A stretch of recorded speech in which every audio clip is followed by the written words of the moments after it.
Olha, tudo que nós vimos até aqui, eu diria que é a parte mais importante do planejamento estratégico. Muitas empresas, eu já vi isso acontecer, muitos gestores começam criando objetivos, indicadores, mas para atender o quê? Para gerar que valor e para quem? Então, nesse vídeo eu mostrei para você como identificar o cliente, como identificar a dor do cliente ou o desejo desse cliente, para a partir disso criar uma proposta de valor. E uma proposta de valor única, diferente, para que você não tenha que ficar competindo com base em preço. Então isso é muito importante. O planejamento estratégico, ele serve para isso, ele tem que começar pelo cliente, porque o cliente é o centro de tudo. Então nós identificamos o cliente, suas dores, desejos, configuramos uma proposta de valor para entregar para esse cliente. Agora, os próximos passos, eles vão garantir com que nós consigamos tirar do campo das ideias, porque está tudo no campo das ideias ainda. Tudo é um conceito. Nós vamos começar a objetivar, a criar metas, a criar deadlines, para que nossa companhia, no caso aqui é só um exemplo, mas para que a sua empresa consiga de fato gerar valor e capturar valor de volta, não é verdade? Vamos ver como é que isso funciona? Vamos lá. Então vamos para o primeiro passo ou a primeira etapa, que é a criação dos objetivos estratégicos. Por que primeiro? Bom, a etapa anterior eu chamo de o passo zero da estratégia. Sem aquela etapa, não existe estratégia. Se você começa pelos objetivos, sem entender o seu mercado, o seu cliente, o seu segmento de cliente, a sua proposta de valor para esse cliente, você na realidade não está fazendo um planejamento estratégico. Você está fazendo alguma coisa aí que eu não sei bem o que é, mas nós precisamos começar pelo cliente. Começamos pelo cliente, agora vamos objetivar, tirar do campo das ideias e tornar essa estratégia objetiva. E o que são objetivos estratégicos? São grandes alvos da corporação, são objetivos de médio e longo prazo. Importante que os textos desses objetivos sejam inspiradores, que eles possam inspirar as pessoas que vão trabalhar para com que esse objetivo aconteça, para que elas façam com paixão mesmo, com brilho nos olhos. É isso que nós temos que buscar em nossos colaboradores. E uma das formas, o planejamento estratégico, ele ajuda nesse sentido, porque ele dá sentido para o trabalho das pessoas. Então, tente trabalhar com textos inspiradores. Não podem ser subjetivos. Isso é muito importante, é até meio óbvio, né? Porque subjetivo é o antônimo de objetivos. Mas, nas discussões de planejamento estratégico, não é incomum você ouvir alguém falar, não, mas o objetivo ele soa como se fosse subjetivo. Não, objetivo é objetivo. O que seria algo subjetivo? Algo subjetivo é algo que eu entendo de uma forma, você entende de outra forma, outra pessoa entende de outra forma. Isso não pode acontecer com os objetivos estratégicos. Todas as pessoas que leem os objetivos têm que entender o que realmente eles significam, porque eles são objetivos.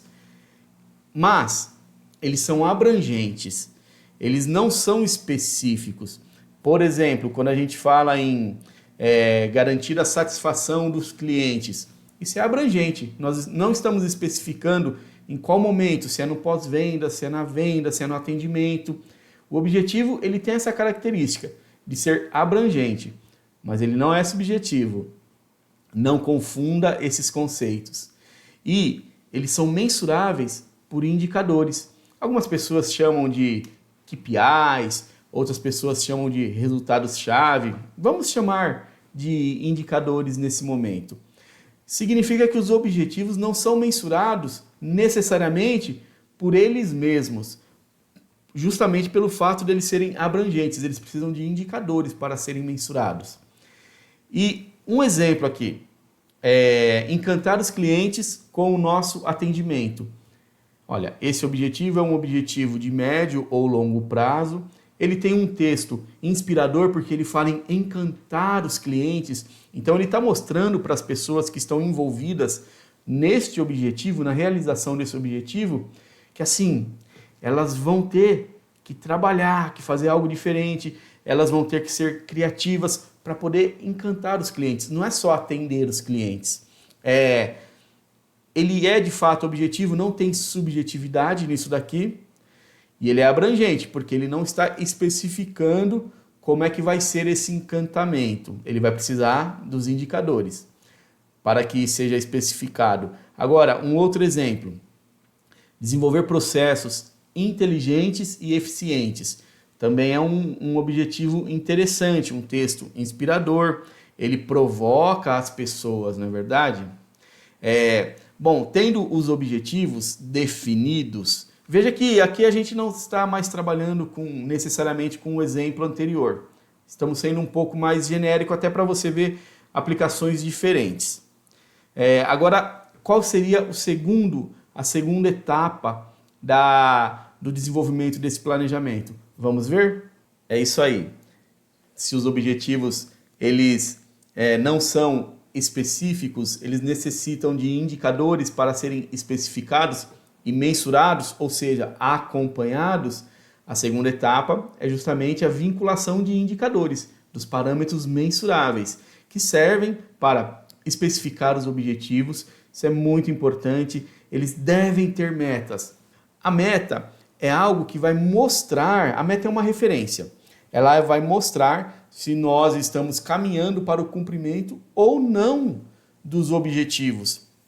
Então, essa meta, ela tem que ser algo factível, ou seja, algo que nós possamos realizar de fato, mas ela tem que ser desafiadora também, ela tem que causar um certo desconforto, até para que, se nós queremos atingir um objetivo estratégico, nós temos que sair da nossa zona de conforto, por isso que ela tem que ser levemente desconfortante, mas tem que ser factível. É muito importante que esses indicadores possibilitem o follow-up, que é o acompanhamento. Olha, você tem um objetivo estratégico, mas mês a mês, depende da periodicidade, mas vamos falar mês a mês, você vai analisar os indicadores vinculados a esse objetivo para saber se a empresa está caminhando para cumprir o objetivo. Porque se o objetivo não for cumprido, aquele cliente lá vai ficar na mão. E aí nós vamos abrir espaço para que ele seja atendido por algum concorrente. E uma coisa muito importante, esse follow-up, esse acompanhamento, que é um acompanhamento nada mais do que meta contra realizado, e aí serão analisados os gaps, vai possibilitar criar as ações corretivas e preventivas, para que os rumos possam ser corrigidos e que o objetivo seja alcançado. Olha, eu vou dar um exemplo. Vamos lembrar lá o nosso objetivo de encantar os clientes com o nosso atendimento. Então, vamos colocar aqui um indicador. Atingir 90% de satisfação na central de atendimento. Esse é um indicador que vai ajudar a encantar os clientes com o nosso atendimento. Mais um indicador. Ter 95% de status. Essa informação foi útil na FAQ. Então imagina que tem lá um site, alguma coisa assim, um portal, e na hora que a pessoa pesquisa, ele vê uma informação e tem uma pesquisa lá. Essa informação foi útil, não foi útil? Então 95% do status, essa informação foi útil. É um outro indicador já com uma meta. Então assim, é muito importante que tenha a meta, porque se tiver só o número, só o indicador, a gente vai olhar e não vai saber se estamos caminhando para alcançar ou não o nosso objetivo. Agora, quantos indicadores? Bom, no mínimo 2, não é uma regra assim, sabe? Escrita na rocha, mas vamos pensar no mínimo 2 e no máximo 5. Por que no máximo 5? Mais que 5, você pode começar a perder o foco, começa a ter um custo de gestão muito grande, mensurar muitos indicadores, e assim, você não vai conseguir gerar ações corretivas para todos, não vai conseguir fazer um follow-up bem feito. As reuniões de acompanhamento, que nós vamos falar daqui a pouco, elas vão ficar muito extensas, cansativas. Então, trabalha com no máximo 5 que funciona muito bem. Agora, vamos ver qual é a terceira etapa? Chegamos à terceira etapa, que é o desenvolvimento das iniciativas.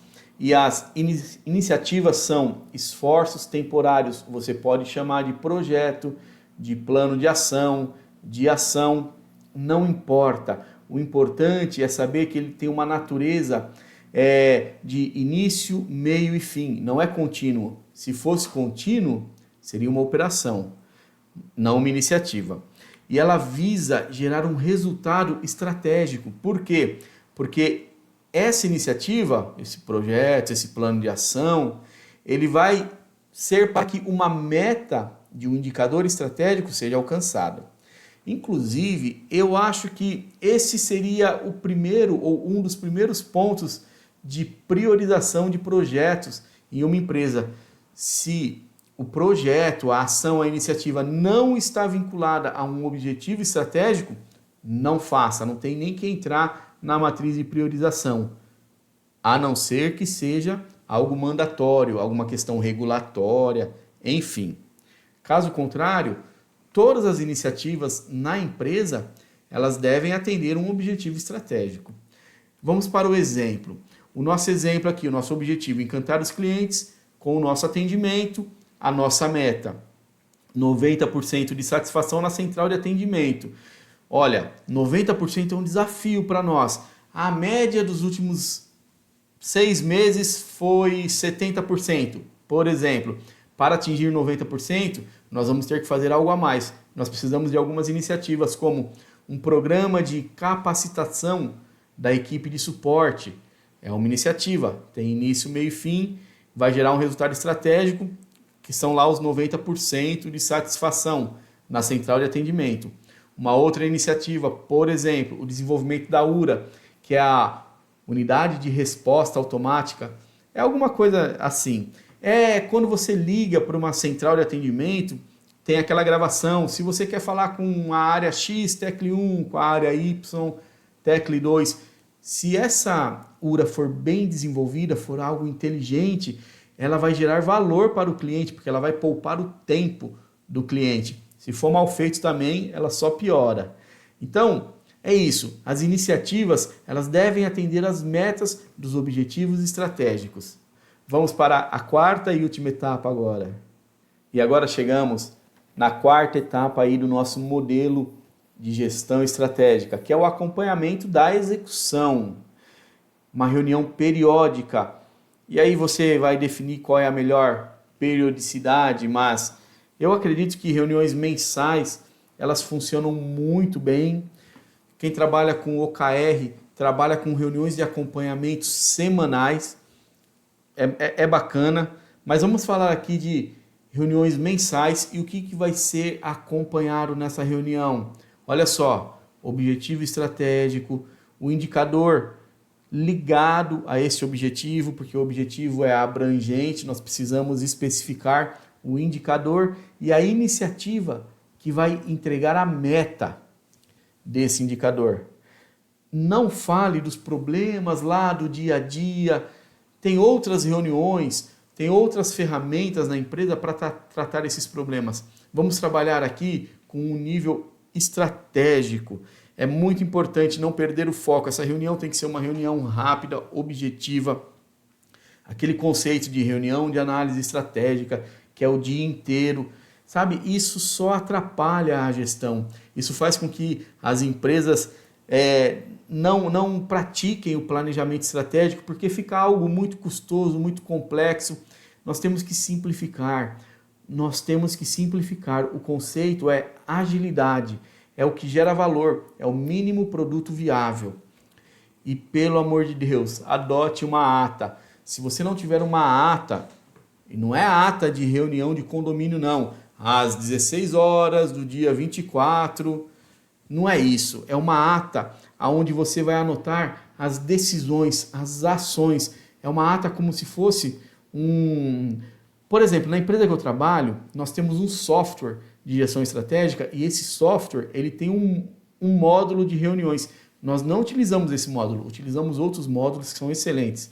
Mas a ata nós fazemos no Excel. Eu tenho lá, nós chamamos de ata contínua. Eu tenho desde 2017 todas as decisões que foram tomadas no mesmo Excel.